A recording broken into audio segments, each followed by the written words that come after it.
आनंदे दत्तात्रे देवदेव श्री सर्वज्ञ दासोपंत स्वामी महाराज की जय। सब संतन की जय। गो माता की जय। भारत माता की जय। सद्गुरु आनंद स्वामी महाराज की जय। आर्य सनातन वैदिक हिंदू धर्म की जय। जय जय रघुवीर समर्थ।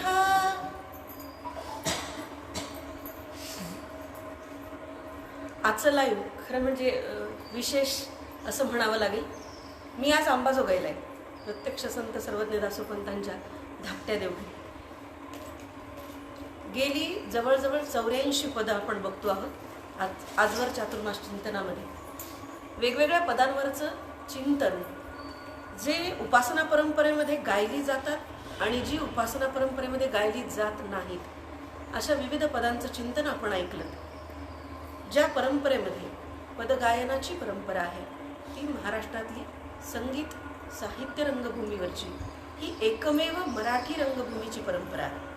आणि इथूनच संगीत नाटकाची सुरुवात आणि आजचं जे आपण संगीत नाटक बघतो त्याचा हा मूळ स्रोत असं म्हटलं तर वावगं ठरू नये।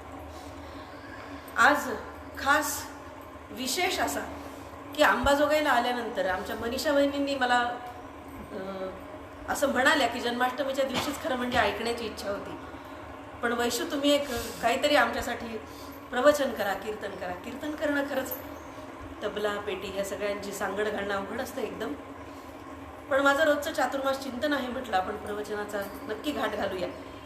आणि आज सगळे माझे ज्येष्ठ श्रेष्ठ जे वंदनीय आहेत, गुरुपदी आहेत, ज्येष्ठ आहेत, असे सगळ्या माझ्या भावजया, आई, काकू, बहिणी या सगळ्या माझ्या समोर आहेत। माझे काका आहेत। या सगळ्यांच्या समोर आज बोलायचं म्हणजे सर्वज्ञांना सर्वज्ञ ऐकवल्यासारखं खरं म्हणजे। एक दीर्घ पद आज चिंतनासाठी घेते।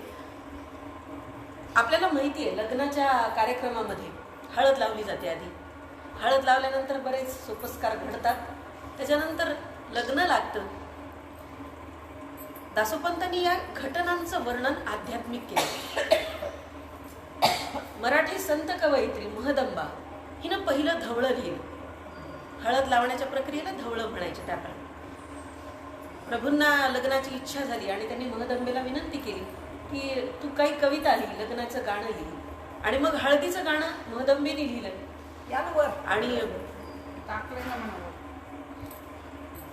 आणि महदंबेने धवळं लिहिलं। साहित्यामध्ये असं म्हटलं जातं इतिहासामध्ये की पुन्हा धवळं लिहिलं गेलं नाही, ते नाथांनी लिहिलं, पण दासोपंतांनी धवळं लिहिलं। आणि मागच्या वर्षी थोरले देवघरी एक प्रवचन मी याच्यावरती दिलं की हळद लागणं, प्रकृती पुरुषाला हळद लागते आणि त्याचं इतकं दीर्घ सुंदर आध्यात्मिक रूपक दासोपंतांनी सुंदर वर्णिले। त्याची पुढची अवस्था म्हणजे नामनिर्देशू, त्या पदाचं नाव आहे नामनिर्देशू। नामनिर्देशू म्हणजे काय तर उखाणा घेणे, नाव घेणे। नामनिर्देशन करणे म्हणजे काय आपण म्हणतो नामनिर्देशन करणे, नावाचा उल्लेख करणे। नावाचा उल्लेख करणे म्हणजे काय तर उखाण्यामध्ये नाव घेणे। नाव घेणे असं त्या पदाचं नाव आहे। मी पदाचं विवरण करायला सुरुवात करते। वाचन आणि विवरण असं एकाच वेळेला करूया। दीर्घ पद आहे पण मोठं गंमतशीर, पण तरीही अध्यात्माचा धागा सुटून न देता दासोपंतांनी हे विवरण केले। तर हे नाव घ्यायचंय तर कुणाचं नाव घ्यायचंय, उखाणा घ्यायचाय, कशाचा उखाणा घ्यायचा आहे, कोणता घ्यायचा आहे, दासोपंत वर्णन करतात। त्याच्या पूर्वीची पार्श्वभूमी फक्त सांगितली की हळद लागली आहे, लग्न लागलंय, नवरा नवरींच्या गळ्यामध्ये हार पडलेत, मंगळसूत्र घातलं गेलंय आणि आता नवरीला नाव घ्यायचंय, उखाणा घ्यायचाय। आणि या विधीवरती दासोपंतांनी प्रदीर्घ मोठं एक आध्यात्मिक रूपक मांडले। पदाचं नाव आहे, पदाचं नामनिर्देशन नामनिर्देशू असं आहे। संप्रदायाकारे बोहले साजिरे, बोल मांडलेले लग्नाचं आणि त्याला दासोपंतांनी असं म्हटलंय की ते संप्रदायाचं बोल आहे। जो संप्रदाय, जी उपासना परंपरा जिथे होते आहे त्याला त्यांनी बोल म्हटले आणि या बोल्यावरती नवरा नवरी चढले। संप्रदाय कुठला आहे तो दत्त संप्रदाय। संप्रदायाकारे बोवले साजिरे, अत्यंत सुंदर असं बोल उभं केलेलं आहे.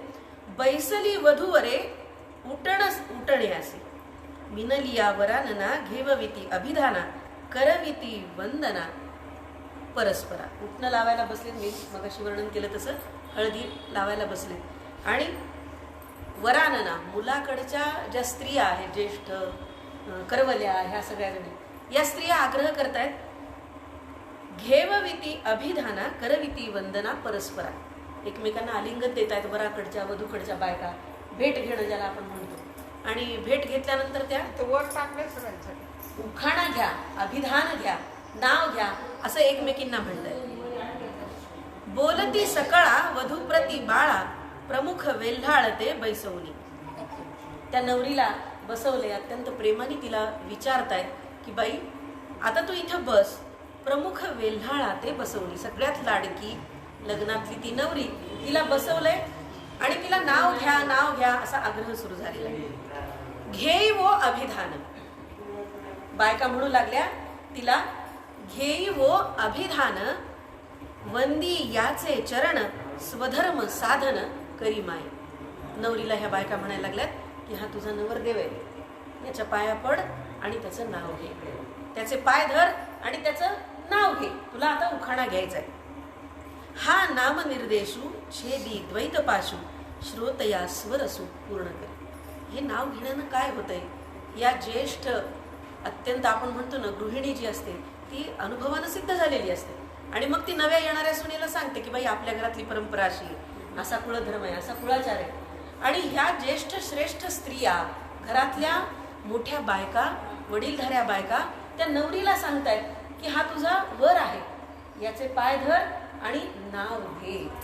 नाव घेण्याने काय होईल, त्या बायका असं म्हणाल्या, हा नाम निर्देशू, हे नाव घेण्यानं, छेदी द्वैत पाशू, तुझ्या आणि त्याच्यातलं जे द्वैत आहे हे द्वैत संपून जाईल. नवरा आणि नवरीतलं हे द्वैत संपून जाईल. आणि श्रोतया स्वरसू पूर्ण करी, तुझ्या नाव घेण्यानं हे जे समोरचे श्रोते आहेत ते तुझं नाव घेतलेलं ऐकतील आणि स्वरसू पूर्ण, तुझ्या त्या नाव घेण्यानं हे लोक सुद्धा संतुष्ट पावतील, असं तू नाव घे. वक्तयाचे पाप भवबंधन स्वरूप, ते पै आपे आप दूर हो. श्रोत्याने वक्त्यातला हा संबंध सांगितला. वक्त्यानं जर नामस्मरण केलं, कीर्तनामध्ये जे नामस्मरण होतं, प्रवचनामध्ये जे नामस्मरण होतं, नवरीला ह्या स्त्रिया म्हणतायत की तू जर ते म्हटलंस, वक्ता म्हणून नाव घेतलंस, तर हे जे सगळे ऐकणारे आहेत त्यांचं सुद्धा पापबंधन दूर होणार आहे.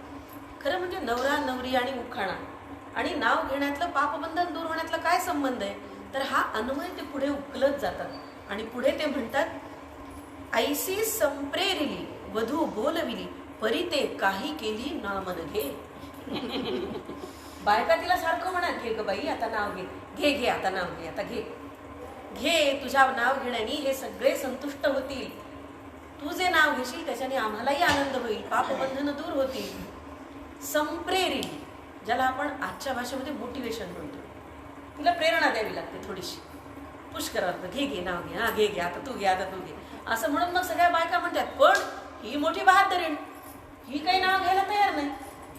पुष्कळ सगळ्या बायका तिच्या मागे लागल्या, पण दासोपंत म्हणतात, संप्रेरिली वधू बोलविली, तिला बोलतं करायचा प्रयत्न केला, पण परी ते काही केली नाम न घे, ती काही नाव घ्यायला तयार होईना, अशी ही वधू.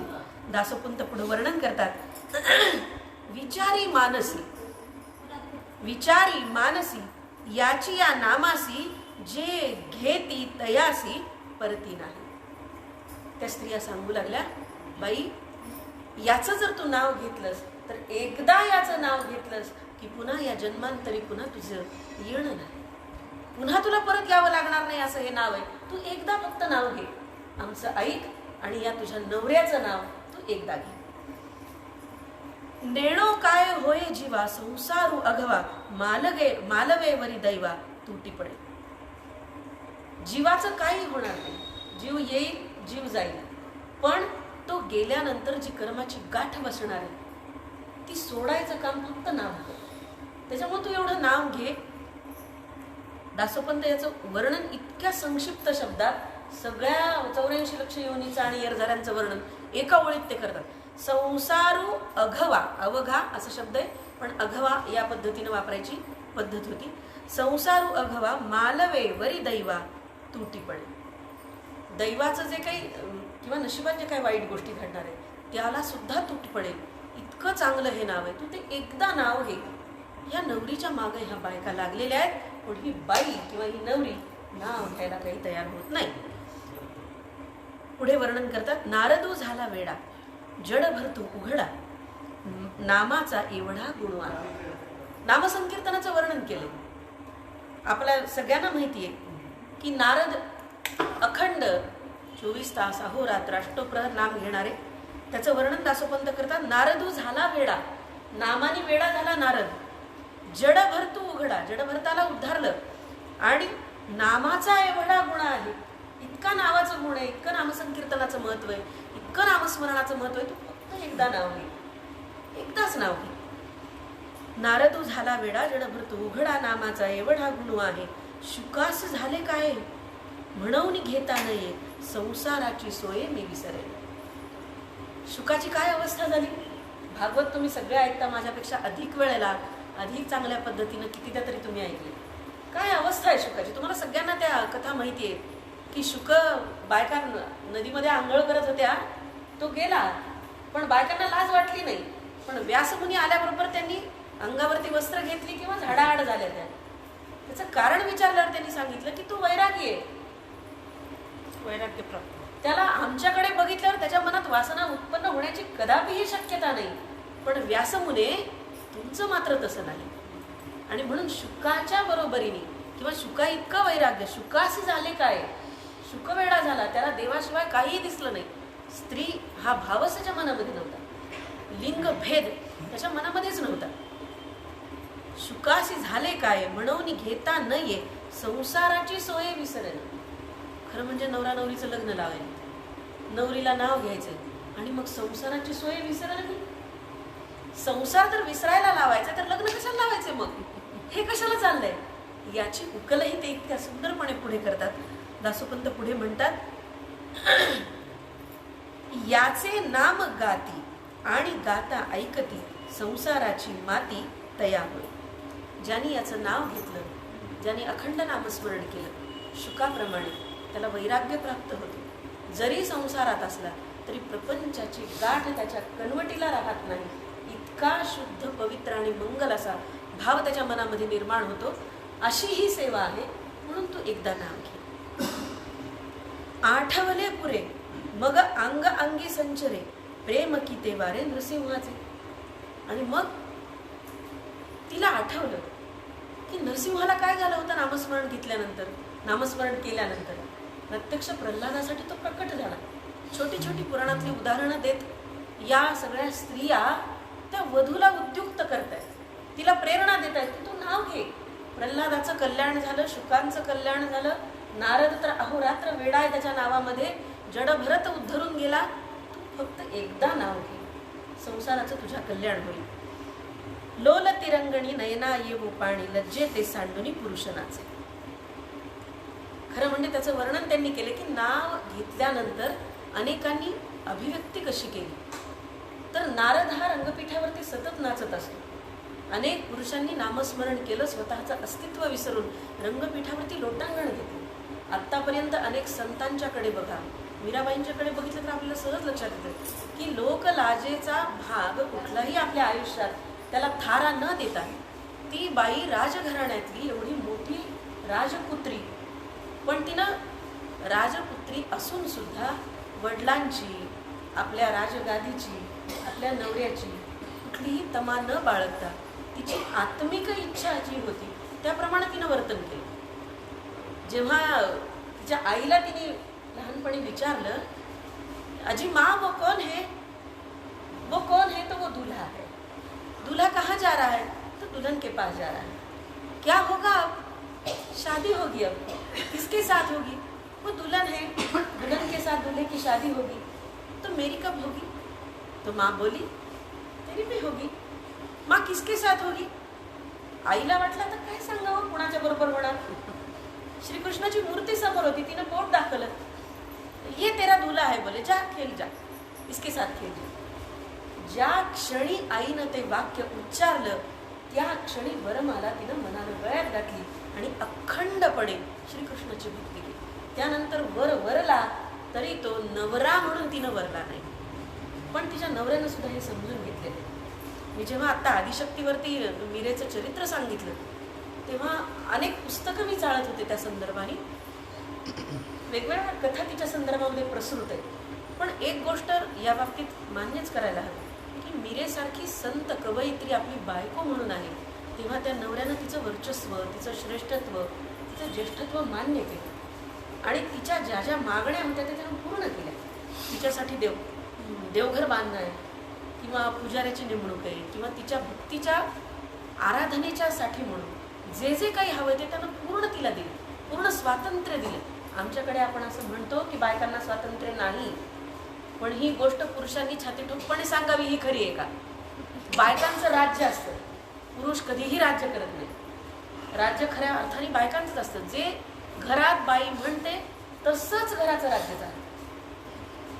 बायकांची मर्जी जशी असते तसा पुरुष वागतो. हे संतांच्या अनेक घराण्यांनी सुद्धा सिद्ध केले. एकनाथ महाराजांची बायको तिनं जसा आपला पती आहे त्या पद्धतीनं आपली वागणूक ठेवली. बायकांना हे कळायला हवं की आपली वागणूक कोणत्या ट्रॅकवरती. आणि म्हणून मीराबाई, राधा या सगळ्यांची चरित्र बघत असताना आपण नेमकी त्याची विपरीत बाजू अनेकदा जगापुढे आणतो. पण ही सकारात्मक जी बाजू आहे ती सुद्धा आपण लक्षात घेतली पाहिजे की जेव्हा तिने नवऱ्याशी संग केला आणि त्या क्षणी तिनं ते सांगितलं की माझा पहिला पती श्रीकृष्ण आहे, त्याशिवाय मी दुसरा कोणीही वरला नाही, आणि तिच्या नवऱ्याने ते मान्य केलं. दासोपंत या ठिकाणी असं वर्णन करतात, आठवले पुरे मग अंग अंगी संचरे. आणि तिच्या अंगामध्ये संचार झाला, शहारे आले की पुराणातल्या या गोष्टी तिच्या कानावर पडल्या आणि तिच्या लक्षात आलं की नाव घेण्यानं इतकं कल्याण आहे, असं काही होतं. पुढती सोवासणी बोलती वचनी घेपा वोट पकडून नामवाच. पण तिचं काही तोंडातून नाव फुटे नाही. मग काही सवासणी समोर आली आणि मग त्यांनी तिला सांगितलं, बाई कसं का होईना, सुंदर शब्द वापरलाय, घेपा वोटप करून नाम याचे. रटप करत आपण म्हणतो ना काहीतरी, बाई बोबड्या बोलानं कळणं, कविता जशी रलाट लाट पला लावून करतात अनेक कवी, तसं त्या बाई म्हणू लागल्या.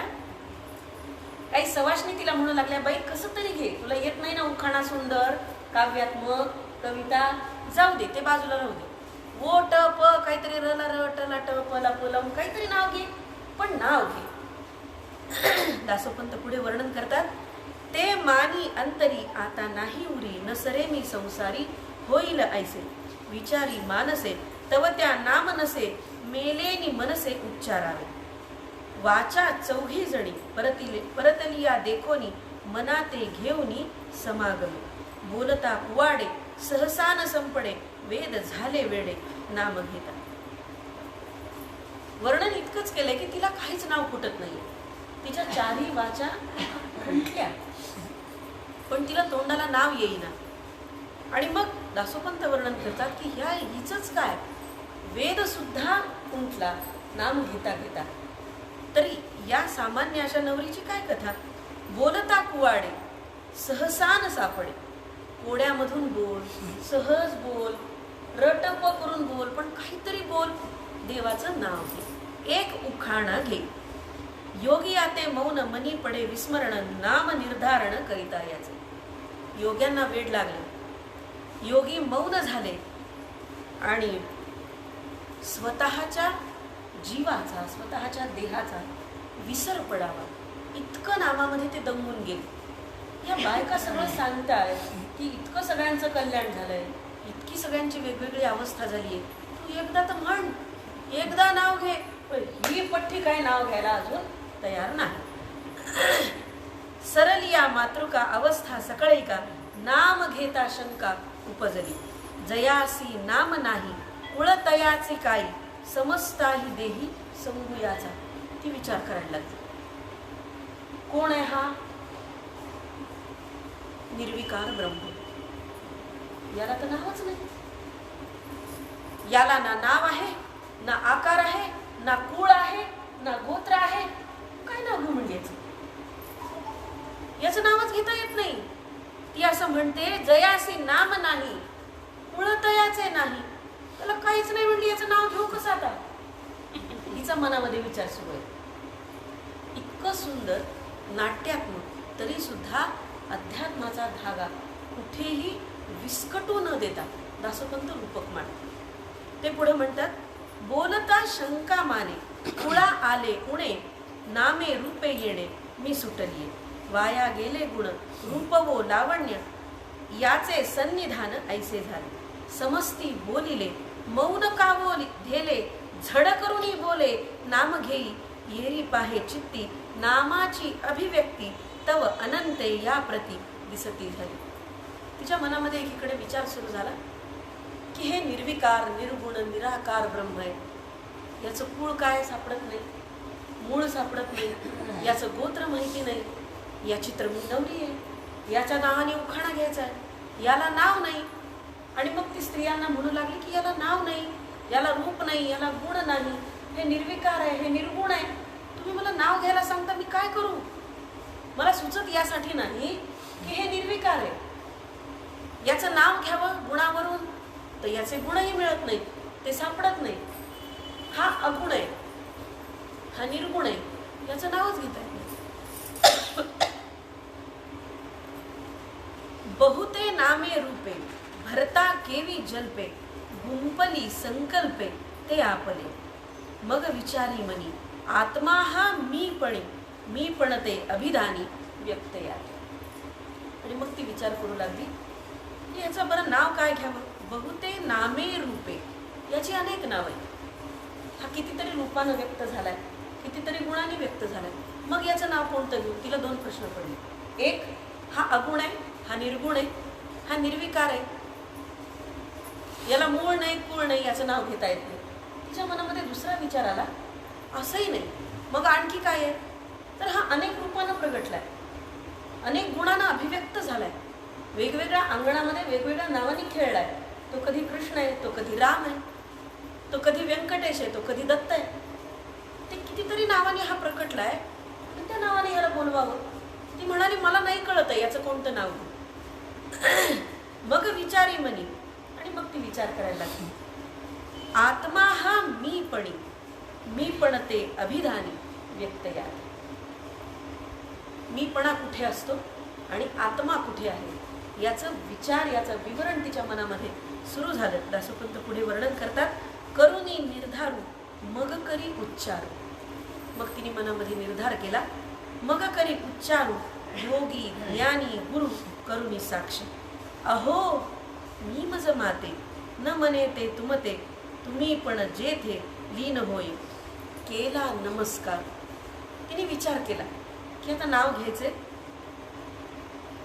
आत्मा, त्याला मी पण नाही, त्याला अहंकार नाही, त्याला बंधन नाही, तो कशात लिप्त नाही. आत्मा हा मीपणी मीपणते अभिधानी व्यक्त याते.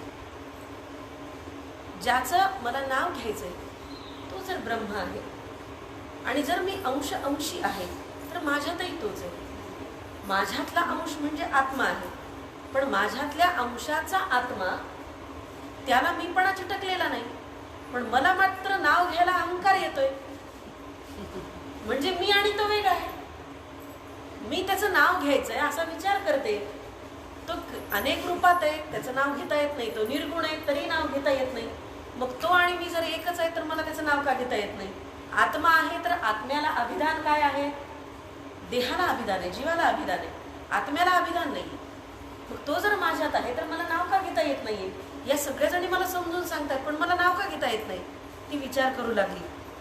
मग तिने नमस्कार केला. पुढे सगळे योगी ज्ञानी सगळेजण बसलेले होते, त्या सर्वांना नमस्कार केला.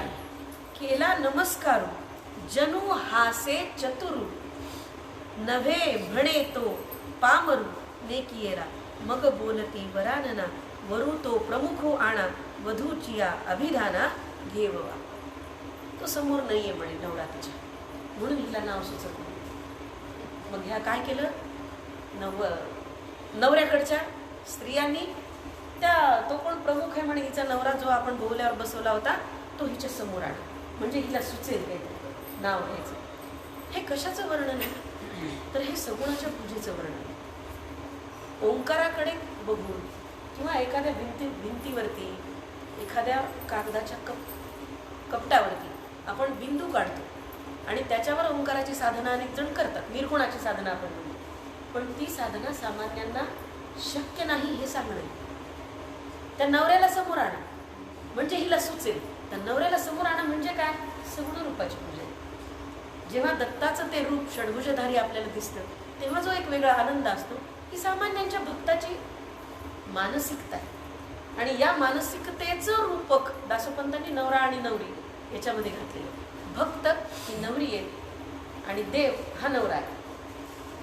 अनेकदा ते प्रकृती पुरुषही म्हणतात, अनेकदा या पद्धतीने पण त्याचं वर्णन करतात. या बायका मग म्हणू लागल्या, वरू तो प्रमुख आणा वधूचे. त्याच्या समोर आणून बसवा म्हणे तिच्या, त्याच्याशिवाय हिला नाव घ्यायचं सुचायचं नाही. त्या नवऱ्याला समोर आणा.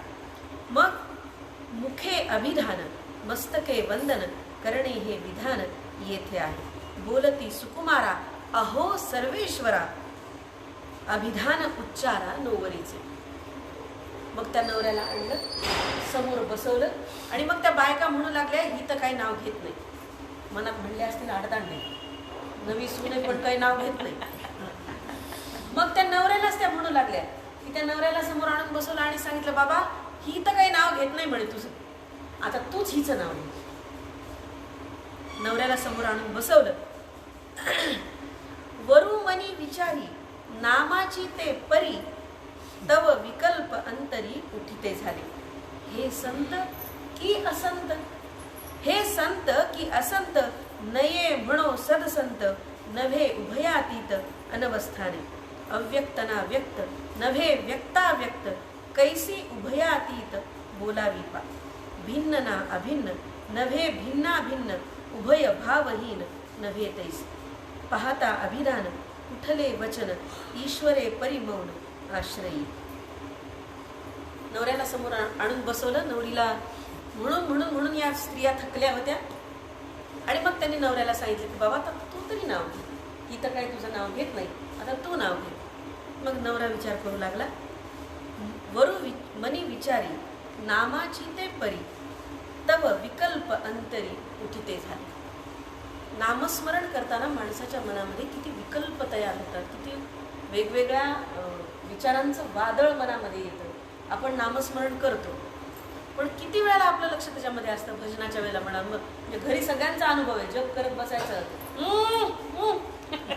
दूध उतू चाललं ते बघ, दार वाजलं, बेल वाजली, याला खरोखर नामस्मरण म्हणत नाही.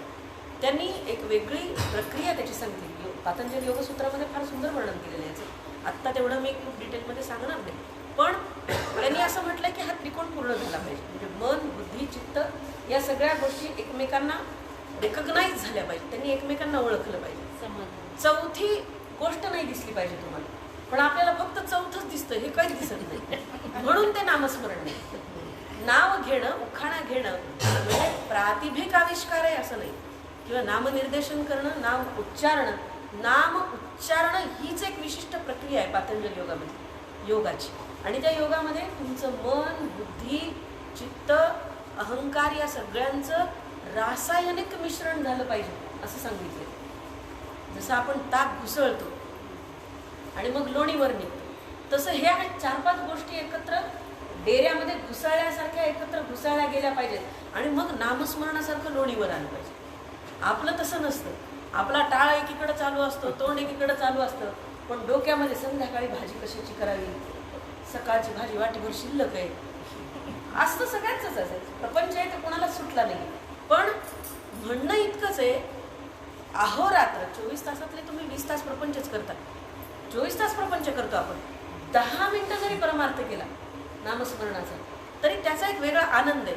देव भेटतो की नाही माहिती नाही, पण जी समाधी अवस्था असते ना त्याचा एक विशिष्ट आनंद असतो आणि तो इतका चैतन्य देतो, इतकी ऊर्जा देतो की तुम्ही कधी थकत नाही, तुम्हाला कुठल्या गोष्टीचा थकवा जाणवत नाही किंवा रोजची नित्य नूतन चैतन्य त्याच्यामध्ये. तुम्ही किमान 5 ते 10 मिनिटं नामस्मरण करा या पद्धतीनं, की कुठल्याही प्रकारचा आवाज तुमच्या कानावर येऊ नये.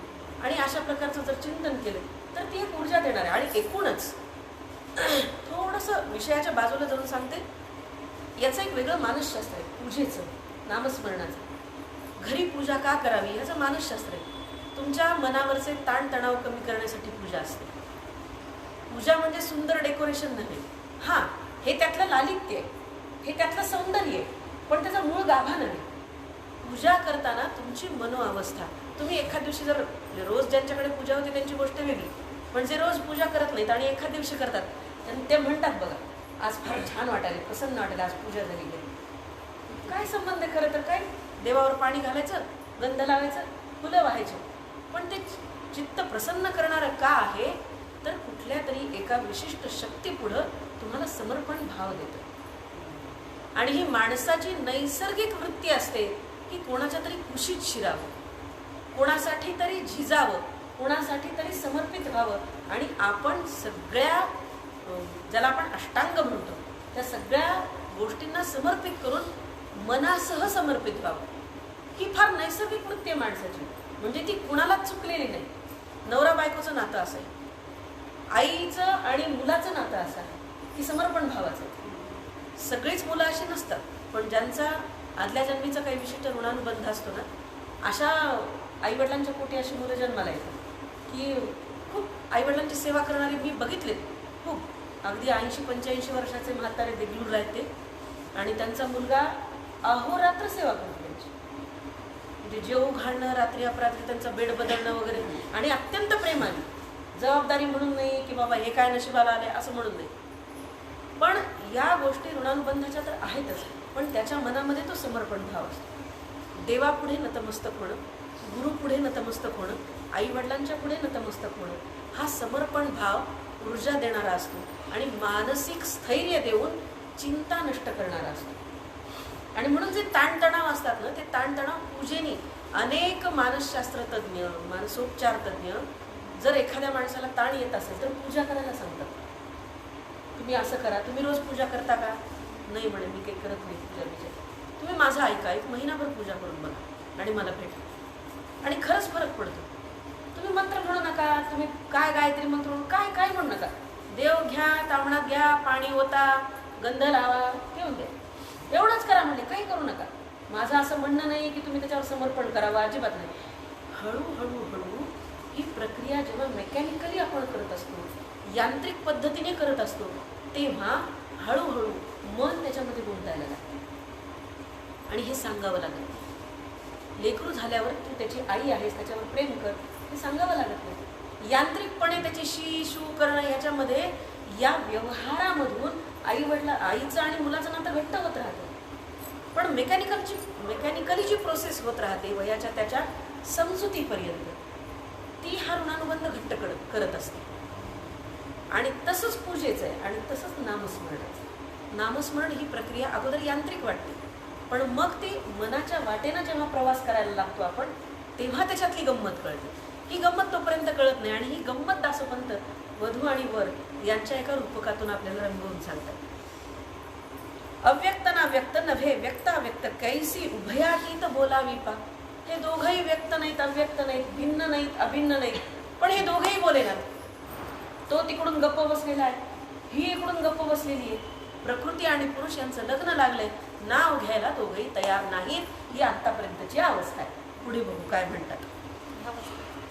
पाहता अभिधान कुठले वचन ईश्वरे परी मौनाश. त्यानं सुद्धा मौन घेतलं, तोही बोलायला तयार नाही, तोही नाव घेईना. बोलती सुंदरा. मग अत्यंत सौंदर्यवती ज्या काही बायका होत्या त्या म्हणू लागल्या, सुंदरा म्हणजे ललना स्त्रिया. बोलती सुंदरा शंका दूरी करा, टप करून उच्चारा नामईचे. बाबा बोल रे, तू तरी नाव घे, र टप करून तू तरी हिचं नाव घे, काहीतरी बोल.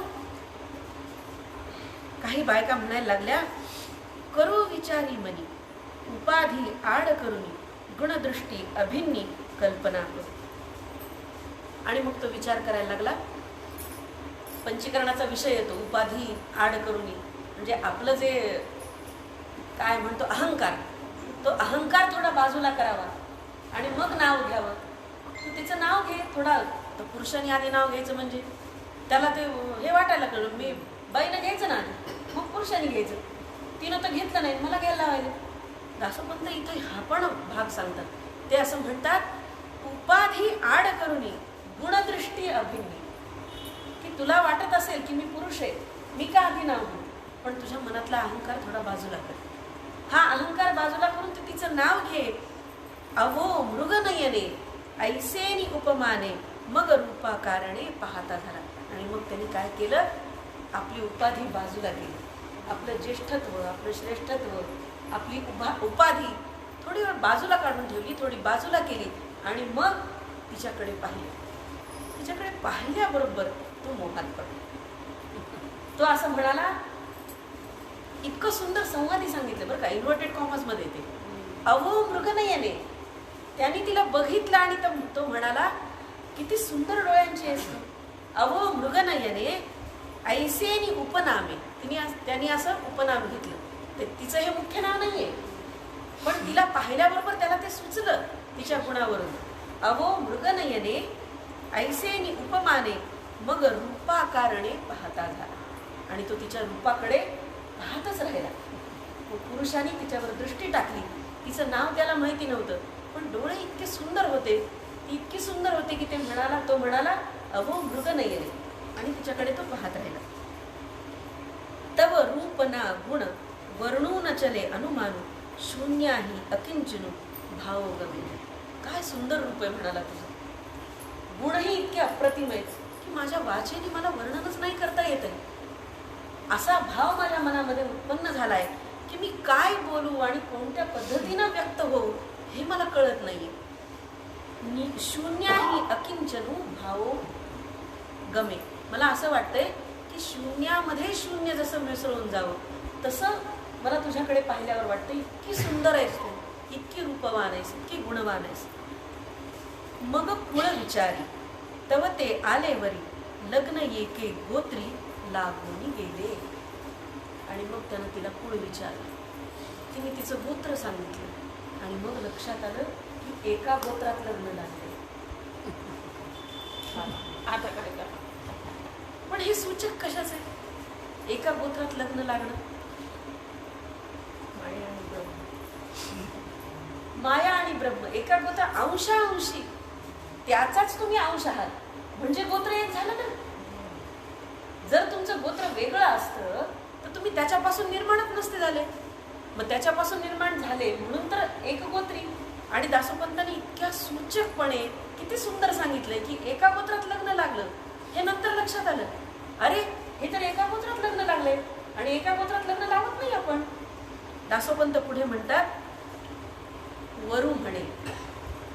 वर म्हणतो, आपुला वर्णाश्रमू गेला, आपुला वर्णाश्रमू गेला, कळंकू लागला नामारूपा.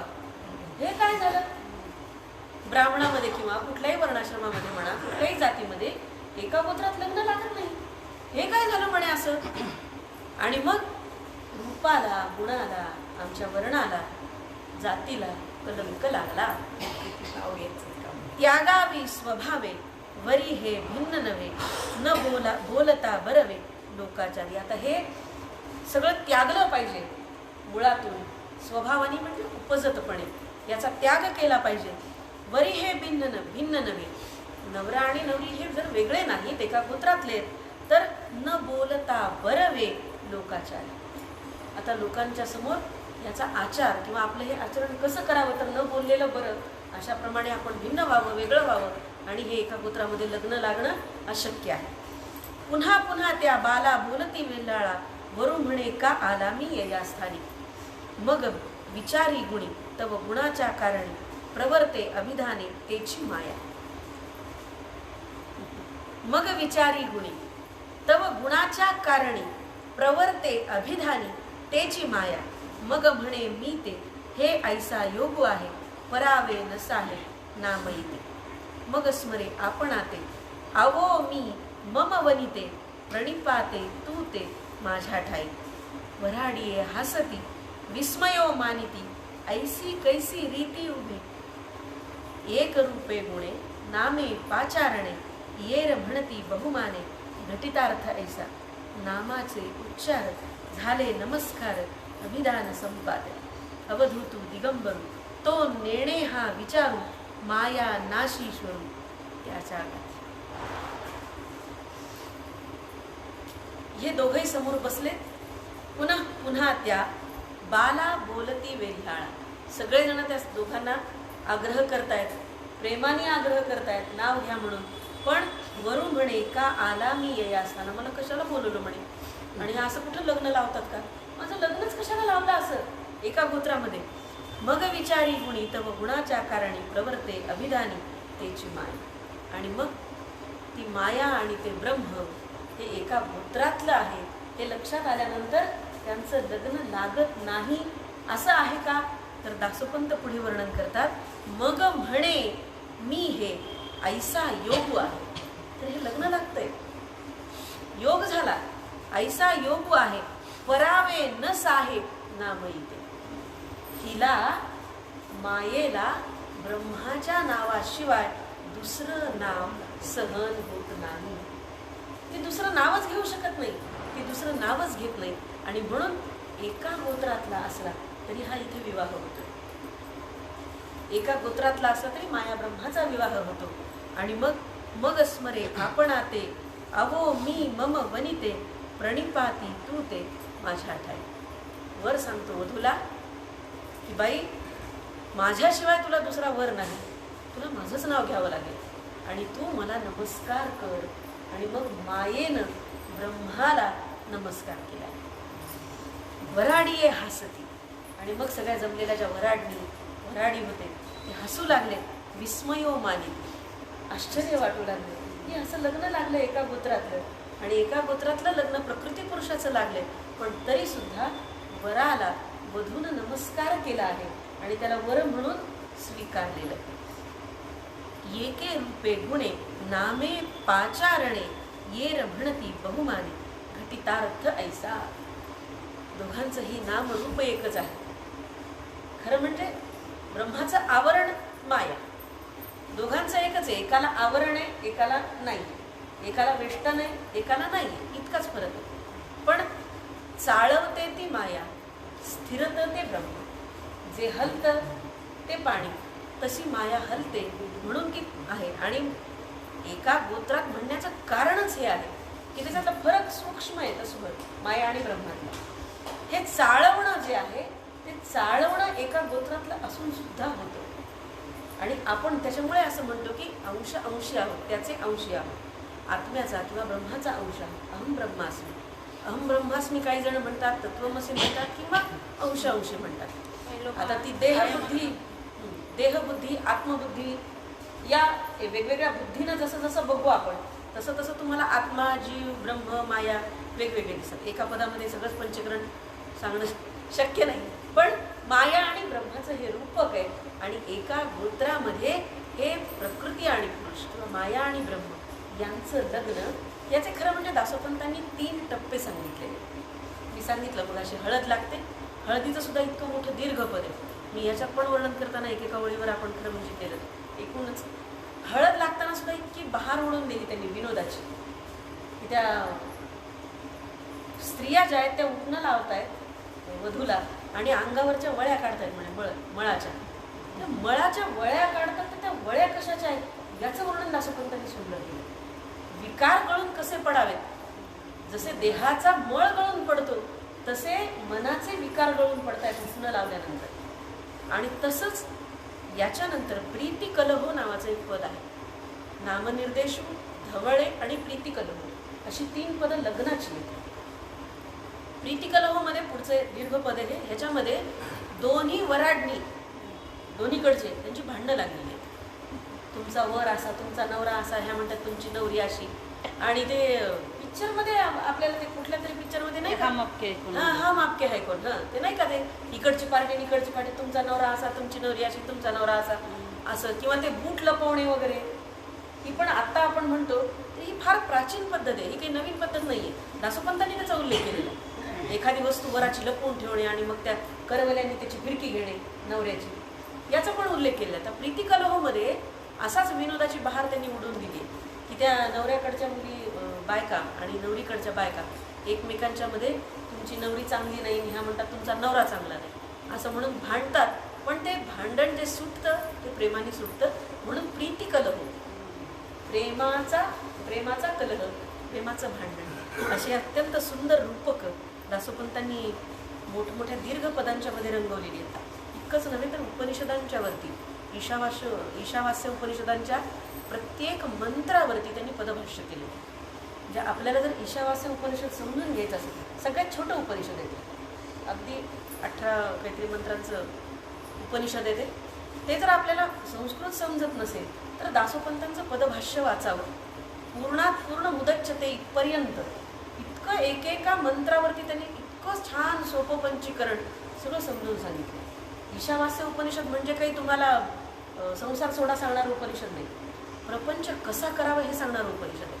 जगावं कशासाठी, तुमच्या आयुष्याचा 100 वर्षाचा जर स्पॅन असेल तर 100 वर्षाच्या स्पॅनमध्ये तुम्ही जगलं कसं पाहिजे, तुमच्या जगण्याच्या धारणा कोणत्या पाहिजेत, तुमचा संसार तुम्ही कसा करावा, पैसा किती खर्च करावा, दानधर्म किती करावा, जसं वेदांमध्ये सांगितलंय.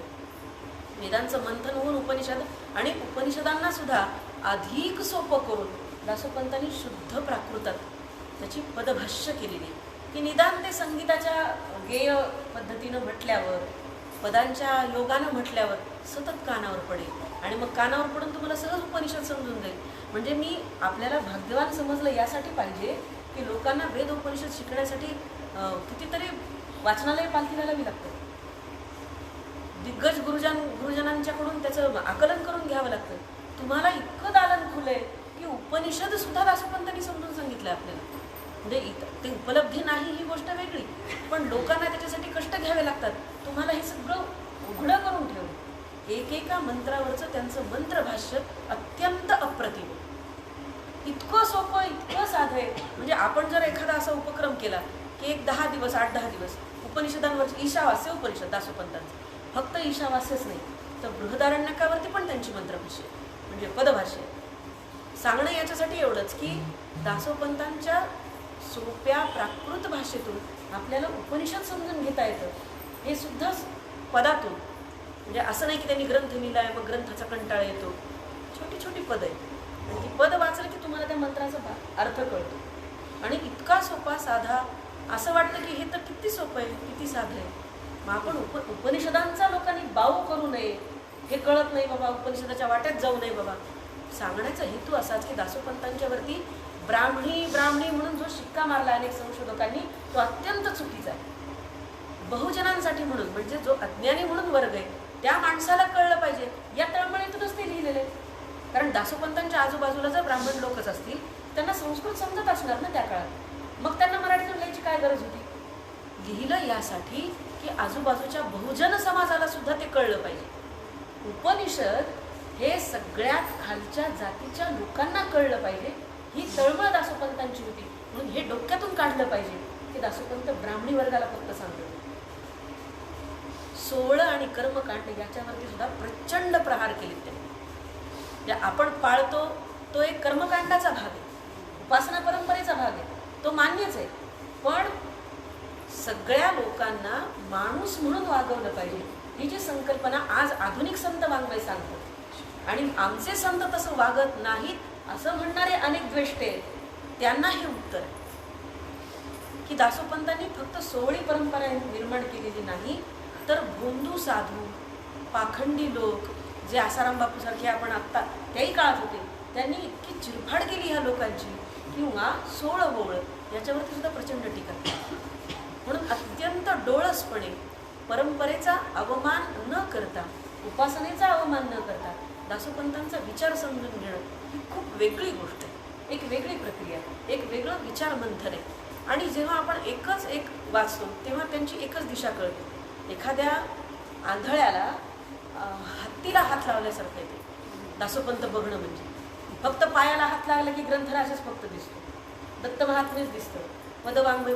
म्हणून दासोपंत अभ्यासताना त्यांचा संपूर्ण सर्वांगी विचार करताना गीतार्णव, गीतार्थ बोधचंद्रिका, पदार्णव, म्हणजे इतक्या तर्क कर्कशपणे दासोपंत जितकं तत्वज्ञान मांडतात तितकेच ते भावुक होऊन पदार्णवामध्ये व्यक्त होतात. एकाच माणसाचे इतके पैलू संतांमध्ये फार दुर्मिळ असतात.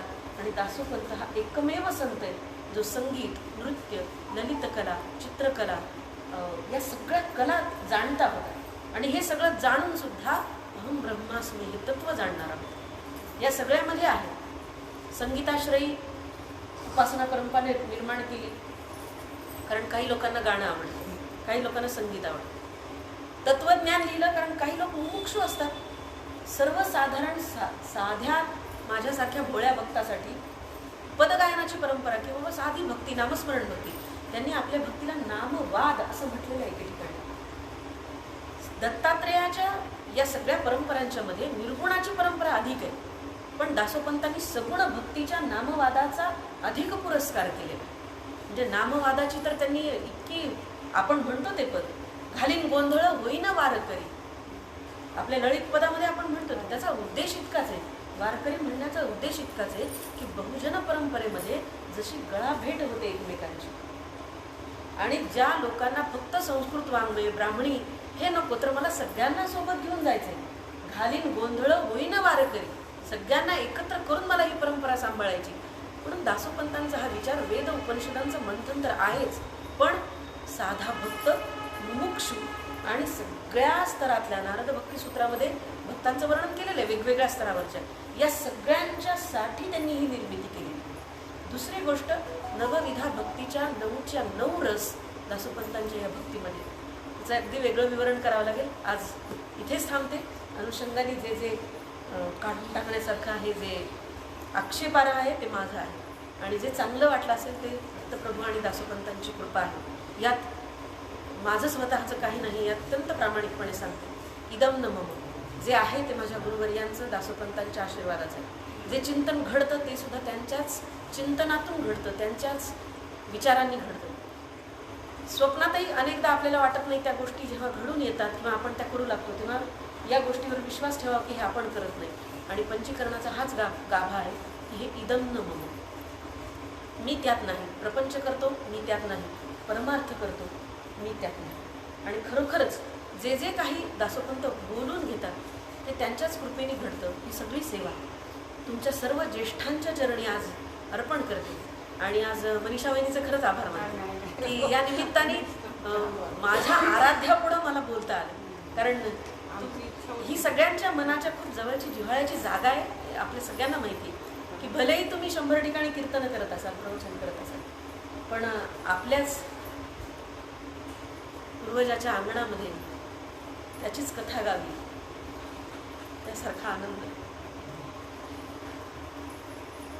आनंदे दत्तात्रेय देव देव श्री सर्वज्ञ दासोपंत स्वामी महाराज की जय, सब संतन की जय, गो माता की जय, भारत माता की जय, सद्गुरु आनंद स्वामी महाराज की जय, आर्य सनातन वैदिक हिंदू धर्म की जय. जय जय रघुवीर समर्थ.